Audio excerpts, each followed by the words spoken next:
It's truly amazing the number of conditions that respond favorably to cannabis. We're looking at an unexcelled wonder plant, herbal medicine that has no comparison. It would appear that cannabis and hemp are one of the first plants that have been grown in agriculture. We came out of being hunters and gatherers about 10,000 years ago, and so that's at least the length of time that cannabis has been cultivated. Cannabis has long been known as a medicinal plant, as a medicinal product. The latest studies, or the latest findings, are a tomb in China in which the contents of the medicine bag of a medicine man were discovered, and one of the things that it contained was cannabis. The tomb was carbon dated as almost 5,000 years old.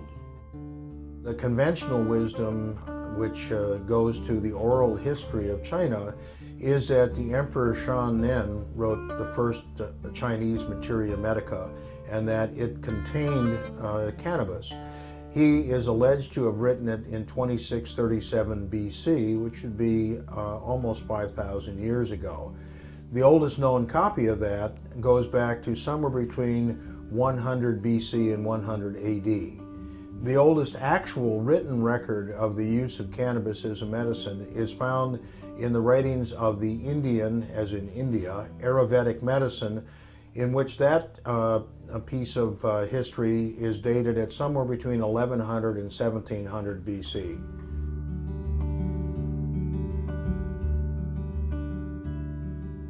Cannabis is found in every major materia medica that has ever been written.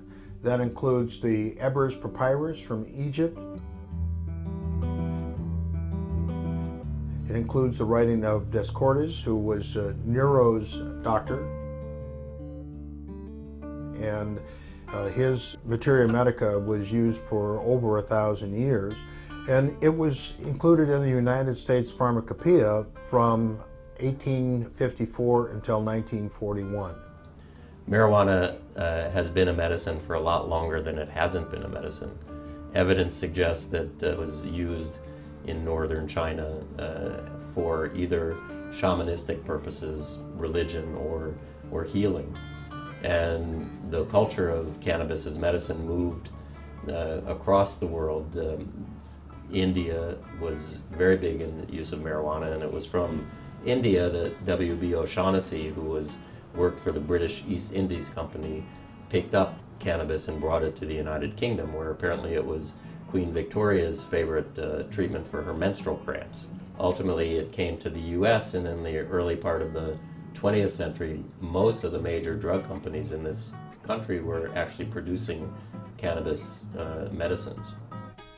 Up until the beginning of the 20th century, cannabis was probably the second or third most commonly used medicine in the world. Cannabis was found in patent medicines that were manufactured by such familiar names as Eli Lilly, Squibb, Merck, Parke-Davis, Smith Brothers, the Smith Brothers cough drops. And it was available powdered, chopped, whole, and as tinctures. It was only in 1937 when Congress enacted the Marijuana Tax Act that imposed a levy of $1 an ounce for the use of medical marijuana that was the beginning of the end for marijuana as a medicine in the United States. It was in 1942 that it was totally removed from the U.S. Pharmacopoeia, or the formulary, but up until 1942, physicians could still write prescriptions for cannabis. So, marijuana hasn't been a medicine for 68 years in this country, but it has been a medicine in the world for 3,000 years. There was the misconception that use of marijuana led to debauchery and physical violence, and for that reason, I guess the investigator, I guess we were probably more conservative than we are now. That's hard to believe. So it was considered the way alcohol was considered back in the time of Prohibition. And so it was prohibited, all uses of marijuana, because it had been used medicinally as well as for recreationally. So all uses were declared illegal, and marijuana then was given the status of a Schedule I substance, which means a substance without any recognized, any demonstrable therapeutic effects, as opposed to cocaine, which was also declared illegal for recreational use, but it still had medicinal properties as a local anesthetic, for which it is used today, to this day. That's Schedule II.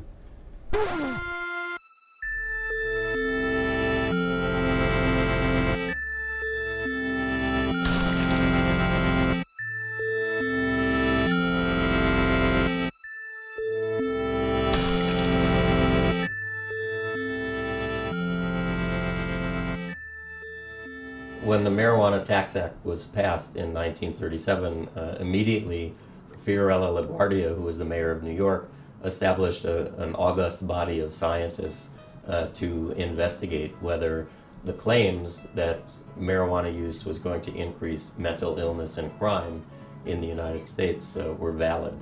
And the LaGuardia Commission report was issued in 1942, and they concluded that marijuana was a good medicine, and that the claims that its use would increase crime and mental illness were unsubstantiated. Prohibition cannot be enforced for the simple reason that the majority of American people do not want it enforced and are resisting its enforcement. That being so, the orderly thing to do under our form of government is to abolish a law which cannot be enforced, a law which the people of the country do not want enforced.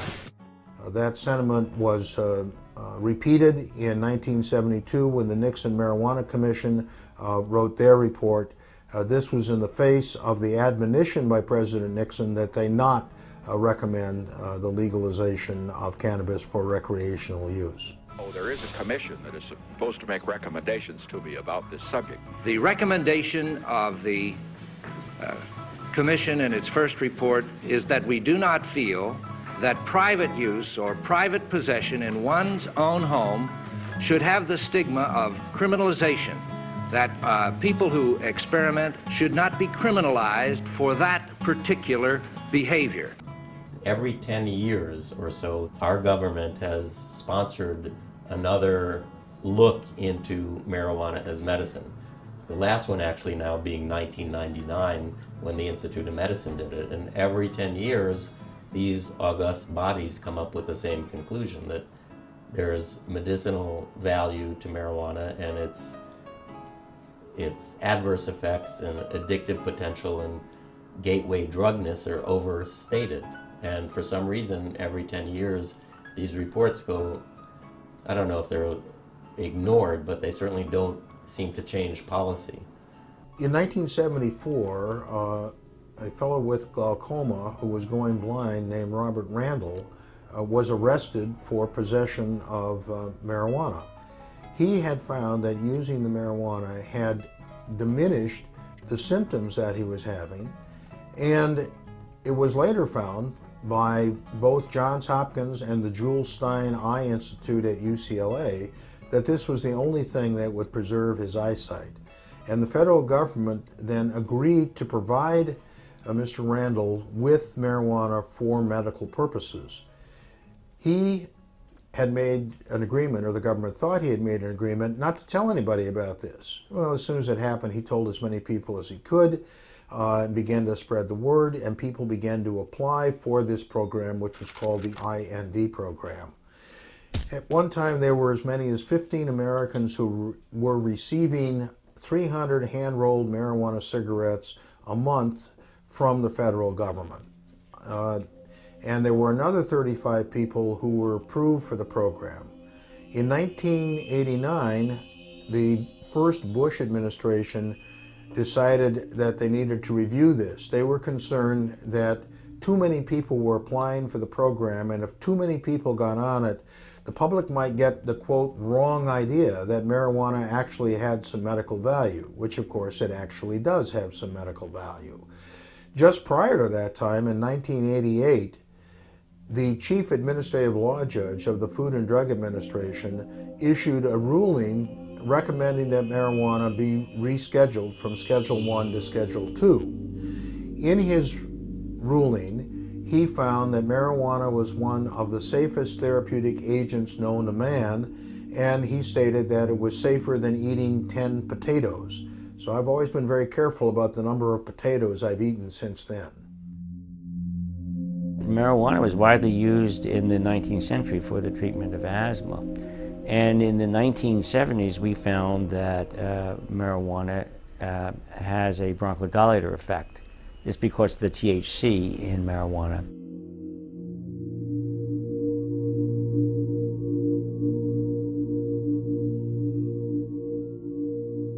First of all, let's compare and contrast marijuana with the other, even more widely smoked substance in our society, tobacco. The tobacco was used more widely than any other smoked substance, and marijuana is second only to tobacco. Lucy? Yes, dear? Give me a cigarette, will you, hon? Don't say cigarettes, say Philip Morris. Oh? Is there any other kind? Not for you, there isn't. Nothing but the best for Mr. Ricardo.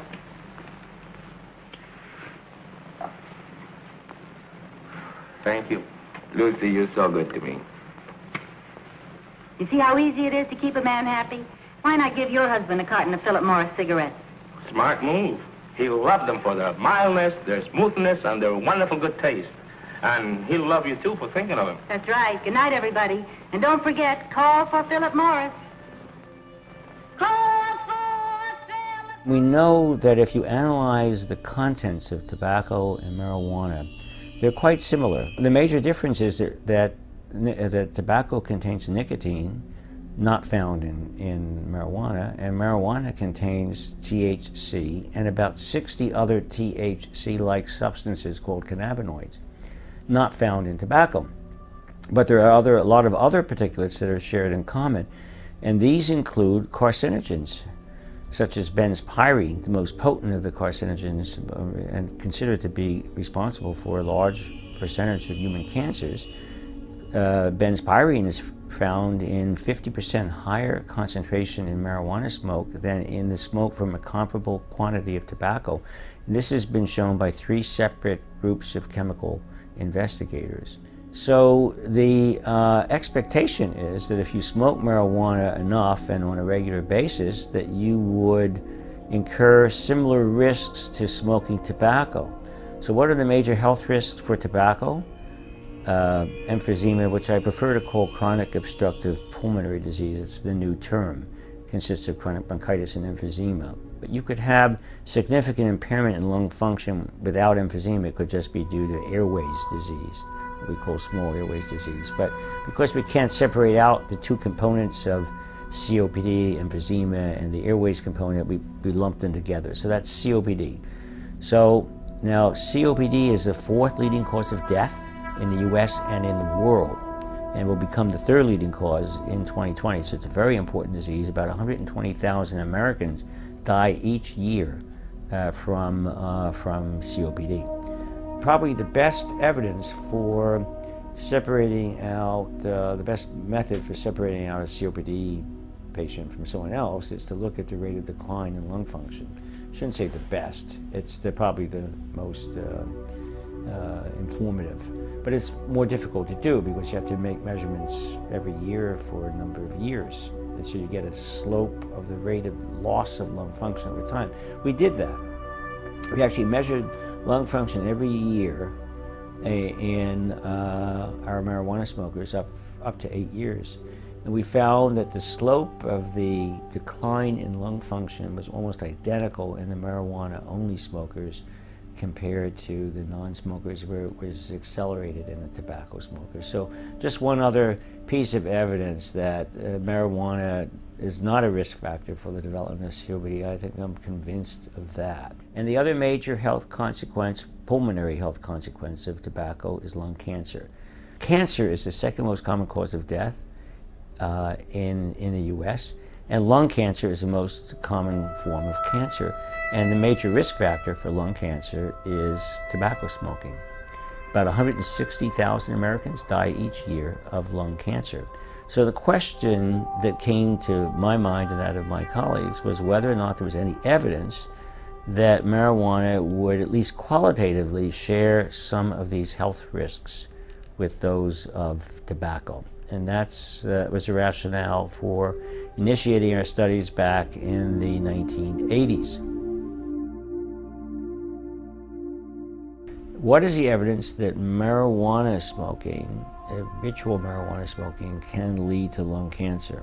With respect to the development of lung cancer, we found no evidence of any increased risk of lung cancer occurrence in association with marijuana smoking alone.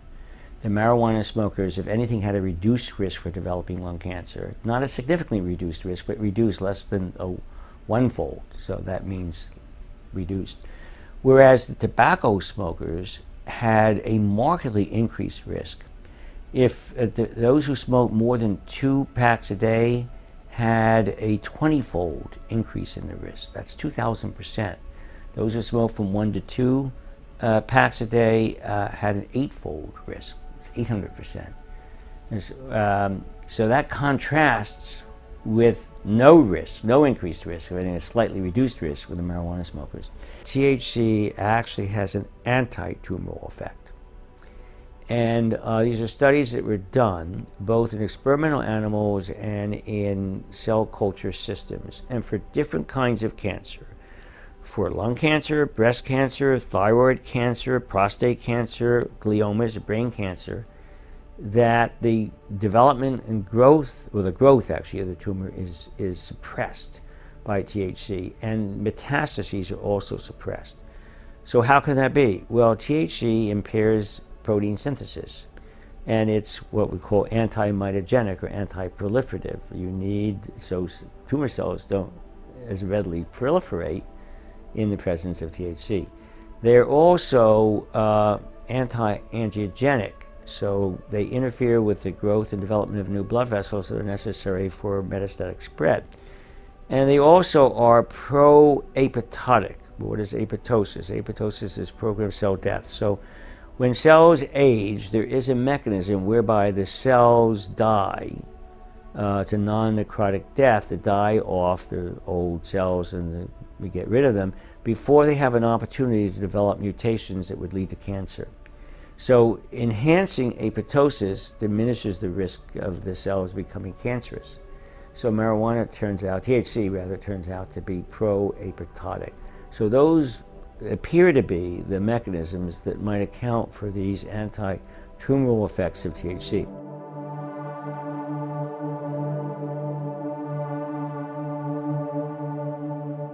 We decided to do our own case-control study. Funding from the National Institute on Drug Abuse, which is a major funding agency for marijuana-related research. This was the largest study ever conducted on this subject. It was very well designed. We used the Los Angeles Tumor Registry to identify, rapidly ascertain all the cases of lung cancer and head and neck cancer that were diagnosed in the LA County system. And of course, by the time we got to some of them, they'd already died or were too sick, but we got to it over 60% of them who agreed to participate and were able to participate. And we administered this questionnaire, and then we matched them to controls, the same age, socioeconomic status, that lived in the same neighborhood, using an algorithm that USC developed for this purpose, so that we could match, we're comparing apples with apples. And then we administered this detailed questionnaire, the food frequency questions, occupational history, all kinds of things. We also did molecular, we got a buccal smear so we could look at the DNA, we look at the genetics of lung cancer. So what we did was to recruit smokers, heavy smokers of marijuana, at least a joint a day for a week, and it ended up that the average smoker of marijuana whom we recruited smoked 3 joints a day for about 15 years. And we also required that they smoke that much for 5 years. But on the average, they smoked 3 joints for 15 years. So that's about 45 to 50 joint years. A joint year is the number of joints smoked times the number of years smoked. Over the study population was, I think, between 35 and 59. I think 35 was a younger age group. Of course, we thought that they had to be teenagers in their early 20s at the time of the, at least in the marijuana epidemic, which was in the mid-60s. So prior to that time, very few people used marijuana, but after that time, it just mushroomed up to 1979, which represented actually the apex, the acme of use of marijuana in our society. So that's why we chose those age limits. And so what do we find? For any category of cannabis use, including heavy use we define as more than 10 joint years, but we looked at 20 joint years and 30 joint years. For every category of marijuana use, the ratio was less than 1, meaning reduced risk. It wasn't significantly reduced, but it was reduced. With the confidence intervals were not that wide around the point estimate. So there was no evidence, and we controlled for all the known or putative factors, for socioeconomic status, concomitant, tobacco smoking, alcohol, etc. At the same time, when we did a similar analysis for the tobacco smokers, there was a huge effect of tobacco. Gee, we ought to do something, Fred. Okay? How's about taking a nap? Hey, I got a better idea. Let's take a Winston break. That's it! Winston is the one filter cigarette that delivers flavor 20 times a pack. Winston's got that filter blend. Yeah, Fred. Filter blend makes the big taste difference, and only Winston has it up front where it counts. Here, ahead of the pure white filter. Winston packs rich tobaccos specially selected and specially processed for good flavor in filter smoking. Yeah, Barney, Winston tastes good, like a cigarette should. So I'm a cancer doctor, and every day I see patients with cancer who have nausea from their chemotherapy or their cancer, loss of appetite, pain, depression, insomnia. And my experience over the past 30 years of being an oncologist is that there's one medicine that I could recommend to patients that can take care of all of those problems. Instead of writing 5 different prescription drugs, all of which have side effects and addictive potential, I can tell my cancer patients to try marijuana to take care of any combination of those symptoms. The first study that I really wanted to do was in patients with the so-called AIDS wasting syndrome, which was something we saw before the availability of active antiretroviral drugs, and patients with HIV infection just wasted away. They lost weight, they got diarrhea and fevers, and dronabinol, delta-9 THC, became available to help those patients increase their appetite.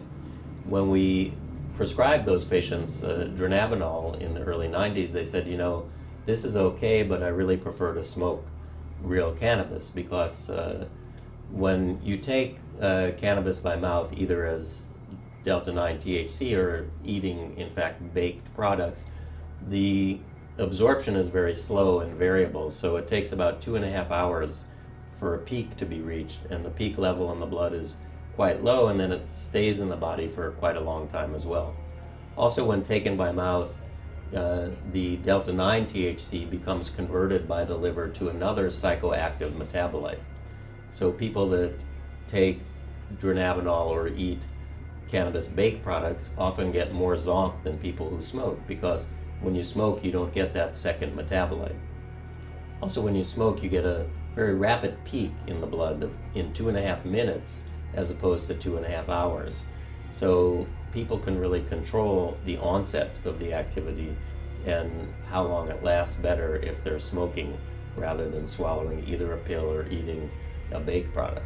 So our first study that we hoped to do in the early 90s was to show that smoked cannabis was better than dronabinol in increasing appetite in patients with the AIDS wasting syndrome. I tried twice to get cannabis from the government because they're the only legal source of marijuana for clinical trials. And both times I failed. I then went to Alan Leshner, who at the time was the head of the National Institute on Drug Abuse, and he explained to me, in fact, that the government, NIDA, the National Institute on Drug Abuse, has a congressional mandate only to study substances of abuse as substances of abuse. So my request to have marijuana to study it as a potential therapeutic agent could never be granted by the government because, again, Congress says you can only study these substances as substances of abuse and not as treatments for disease. So in 1996, the terrain changed when we got HIV drugs that actually worked and we didn't see the wasting syndrome anymore. But these drugs were broken down by the liver by the same pathway that metabolizes some illicit substances. And there was a report in the literature of a patient dying from an ecstasy overdose who was on one of the AIDS antiviral drugs who took ecstasy at the same time. So I said, a little light bulb went off. I said, maybe I should study to see if it's safe for patients on the AIDS antiretroviral drugs to smoke cannabis. And so I submitted that grant to the government, and that worked within their schema because I was looking to see if it was harmful. And with that application, I finally succeeded and got $1 million and 1,400 government cigarettes to study in patients with HIV. Now, these patients didn't have the wasting syndrome anymore, but the endpoint of our study was, is there a change in the amount of AIDS virus in the bloodstream after 21 days of exposure to either 3 government cigarettes a day or 3 dronabinol capsules or 3 placebo capsules? And so we looked at the change in the HIV virus, and it didn't change at all. We also looked at the interaction between the cannabinoids, either smoked or oral, and the amount of AIDS drug in the bloodstream, and that didn't change clinically significantly either. We also knew that people were concerned that marijuana might have an impact on the immune system that could be negative, and we looked at that very carefully in these HIV patients, and we found no evidence of any negative effect, and perhaps some evidence of benefit in the immune system in patients smoking even more than taking the capsules. In my opinion, the whole plant is the medicine that nature provided, and it's the best medicine. It's truly amazing the number of conditions that respond favorably to cannabis. The number one condition is pain. Cannabis is useful in relieving people's pain. It's particularly effective in relieving pain from connective tissue disorders, from arthritis, from fibromyalgia, from systemic lupus, from reflex sympathetic dystrophy, a whole host of conditions that we don't really understand very well. People seem to get good relief from cannabis. People are able to decrease the amount of opiates that they're taking, and in some instances to stop taking opiates entirely for pain control. The first modern research that was done on cannabis was done in 1949 that demonstrated its usefulness in treating epilepsy. I have a number of people who don't have epilepsy when they use cannabis regularly. The founder of modern medicine is a physician named Sir William Osler, who was prominent around the turn of the 19th to the 20th century. He wrote the first textbook of internal medicine, and in that textbook he said that cannabis was the most effective medication for the treatment of migraine headaches. And I certainly have a number of people with migraines who get substantial relief or even prevention of their migraines by consumption of cannabis. Other conditions that commonly respond favorably to marijuana include depression. It helps people with sleep, it helps their appetite. It's also very good in treating GI symptoms, nausea, diarrhea. It's excellent for treating Crohn's disease. We did a little study of people with Crohn's disease and found that many of them were able to stop using steroids and stop using other medications that they had taken for their Crohn's, that they had less diarrhea, they had less abdominal pain. It was a true miracle for them. There's a list here of conditions that was originally developed by Dr. Todd McArea, who was a pioneer in terms of medical marijuana. He actually worked for the National Institute of Mental Health, and his job was to give out grants for doing studies on cannabis. He thought he was there to find out how cannabis was useful to treat medical conditions. NIMH thought he was there to hand out grants to see how dangerous it was. This was a marriage made in hell, and he did not stay with the National Institute of Mental Health for very long. Cannabis is seen as a neuroprotective agent, and we have found that it has provided benefits for people with multiple sclerosis. It certainly treats their neuropathic pain and their muscle spasm, but more importantly, people who were placed on Sativex, the tincture of cannabis, in early studies in Great Britain have remained on it for years and years, and rather than progress, their multiple sclerosis has stayed the same, suggesting that cannabis may not only be effective in reducing the symptoms, but also in slowing the progression of disease. It's helpful in dealing with the anxiety of people that have Alzheimer's disease. It's helpful in dealing with the muscle spasms that are associated with Parkinson's disease. When it comes to psychological illnesses, cannabis is useful in not only treating depression, which I already mentioned, but also bipolar disorder, which is depression and mania. It's useful in treating attention deficit disorder, post-traumatic stress disorder. There was a study done at the Max Planck Institute in Germany a few years back that demonstrated it was useful in reducing fearful memories, so that might suggest why it is useful in alleviating PTSD. This is extremely important at this time when we have so many people who are serving multiple tours in Iraq and Afghanistan. The Pentagon has projected that at least a third of these people, and I think that that is a very conservative estimate, will come back with the symptoms of PTSD. As a matter of fact, in regards to PTSD, both the Israeli government and the Croatian government have given their troops cannabis for treatment of PTSD. The list just goes on and on. Many conditions cause pain, serious conditions, ankylosing spondylitis, which can actually turn you over, make you bend over in a crippled position. People who have failed back surgery, people who have herniated discs, people who have chronic dislocated shoulders. All of these people get relief from cannabis, and they find that the cannabis provides that relief with fewer side effects than the opiates do. Another thing that is sort of counterintuitive where cannabis is useful is in the treatment of asthma. You may have seen the ads for Advair that say it's both a bronchodilator and an anti-inflammatory. Well, so too is cannabis. This is why there were numerous marijuana cigarettes on the market in the 1920s for the treatment of asthma, specifically for the treatment of asthma. So, as I pointed out by holding up this list, the list of conditions for which cannabis is useful is extremely lengthy. That's a quick overview of some of the conditions that cannabis is useful in treating.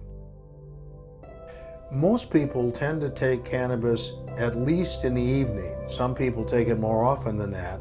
And the reason is that many of these conditions interfere with sleep, and then there are some people who just have sleep problems, have insomnia difficulty, and cannabis is very useful in assisting people in going to sleep. Now, if they have difficulty staying asleep, in addition to smoking or vaporizing or using it sublingually, they should also use it as an edible or drink it, because it will kick in 45 minutes into their sleep and it will be effective for about 5 to 6 hours. There are a number of different ways of administering cannabis, of getting it into the body. Smoking and vaporizing cause the chemicals to get into the body upstream of the liver. So you have unmetabolized cannabinoids that are going to the brain. Now, this doesn't mean that when the cannabinoids go through the liver that they are inactivated, but it means that they're different. 85% of the cannabinoid is metabolized on its first pass through the liver.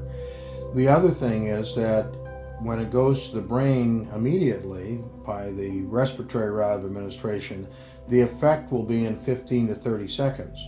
Whereas if we wait for it to go through the GI tract and through the liver, it will take 45 minutes before it's effective.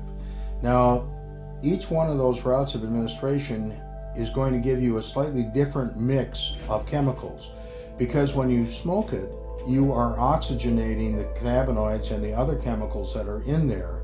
So while you may be vaporizing the cannabinoids that are immediately behind where the flame is, you're also burning the cannabinoids that are right at the junction there.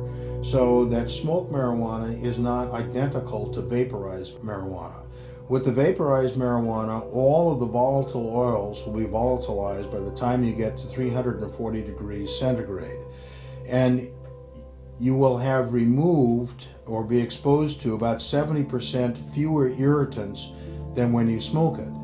It also has a somewhat different odor. It doesn't have the characteristic classic burnt rope odor, but it has more of a nutty odor. Now, when you eat marijuana, you're going to have metabolized 85% of the cannabinoids.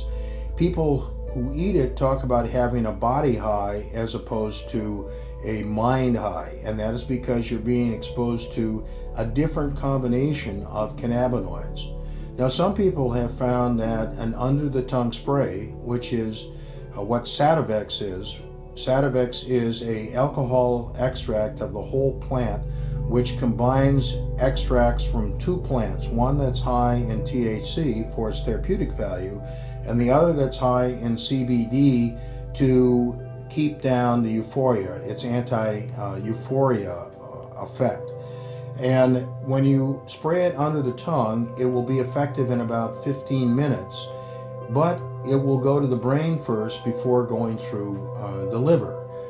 On the other hand, there are many people in Canada where Sativex is legal that find that they still prefer cannabis to Sativex.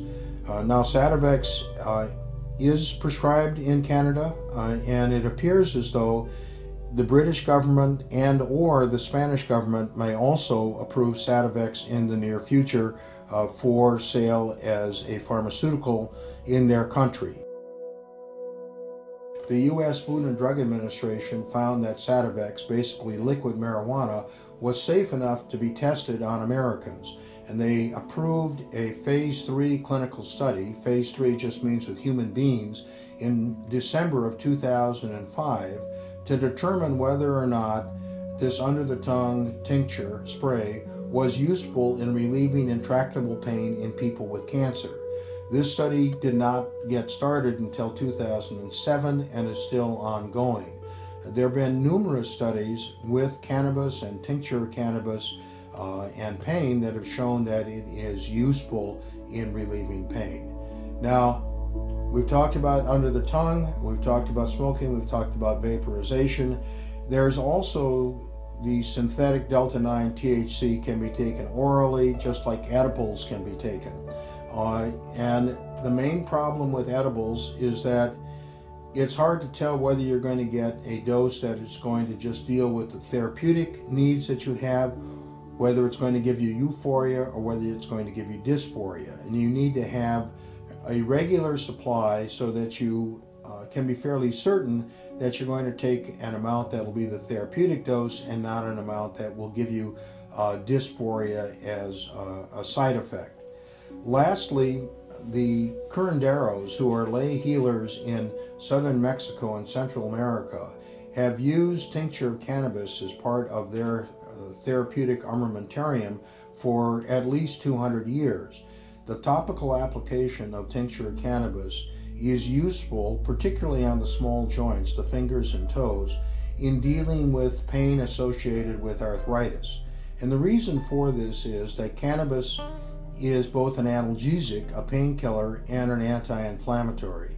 And we know this not only from the anecdotal evidence that we have, but also from thousands of studies that have been done around the world mainly with animals and sometimes in tissue culture. The International Cannabinoid Research Society has been around for about 20 years, and they have conferences each year that last for 3 days in which researchers from all over the world talk about the results that they have gotten doing basic science studies. With any drug that a doctor is considering recommending or prescribing, they need to balance off the therapeutic effects with the side effects. When you talk about the treatment of pain, for many people, the opiates are very effective painkillers. But for some people, the opiates cause confusion. They make it difficult for them to concentrate, difficult for them to drive. They don't enjoy playing with their kids or their grandkids. It causes them constipation. With cannabis, for many of those people, they find that it certainly does not give them constipation and does not cause them confusion, provides them with sufficient relief from their pain that they can go about their activities of daily living, they can drive their car without interference, and more importantly, they can have fun. They can play with their children, they can play with their grandchildren. So I wouldn't necessarily say that across the board cannabis is to be used instead of opiates, but I would say that for many people it can be used instead of opiates, and for others it can be used in conjunction with opiates, and they can use a lower dose of the opiates and hopefully have fewer side effects. Now, any therapeutic agent that we know of has some side effects, and marijuana is no exception. The main side effect to the use of marijuana is from smoking it, and that's cough. So that can be completely avoided by eating it or drinking it, and it can be largely avoided by vaporizing. One of the things that's talked about a lot is that you can have a panic reaction, and that is certainly possible. It most commonly occurs in people who are novice users, particularly if they've been exposed to a plant that is very high in THC. Another thing that people sometimes have is paranoid thinking that the police are after them. I've noticed that this is not nearly as common since it's become legal, because the police aren't after them. And so it may not be paranoia that people were experiencing, but an exaggerated perception of reality. And one of the things that we've lost as a result of the propaganda and misinformation that has been spread about cannabis is the fact that it has legitimate therapeutic value, and we have discouraged research. We have dramatically discouraged research in this country, and numerous other countries, including England, Israel, Spain, and Germany, are far ahead of us in terms of the quantity of research that they're doing on the medicinal value of cannabis. And this is particularly alarming in these economic times, when we certainly could use the economic stimulus, the economic boost that would come from having pharmaceutical cannabis available in this country as it is now in Canada, and as it possibly soon will be in England and Spain. Jefferson said that this country would be in dire straits if we had laws that interfered with what we put into our own bodies. Are we not in control of our own bodies?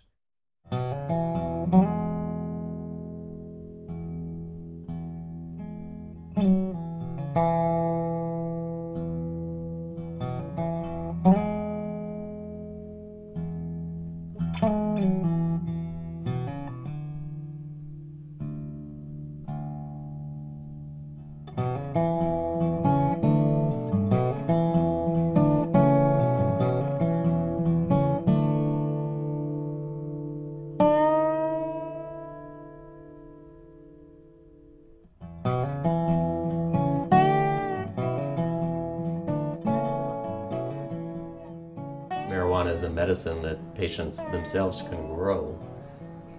For people with cancer who may be thinking about the end of their life, to be able to grow a plant and work in the garden and produce their own medicine is very empowering and something that, I think does the patient a lot of good. Marijuana is illegal, and the government doesn't sponsor this kind of research. Now, in view of the fact that large numbers of people are using marijuana medicinally, I think it's a shame that there is no investment in this kind of research. I think there's a very bright future for medical cannabis in this country. I grew up around drugs, but to me, drugs are a good thing. I walked into a building or went into a building every day almost of my first 18 years that had a 13-foot tall sign that said drugs. My father was a pharmacist, and we sold medication. And as far as I'm concerned, medication is helpful for people. I don't think that medication has a personality. It sits on the shelf until you prescribe it for somebody. It has beneficial uses and has side effects, and it should only be used when necessary.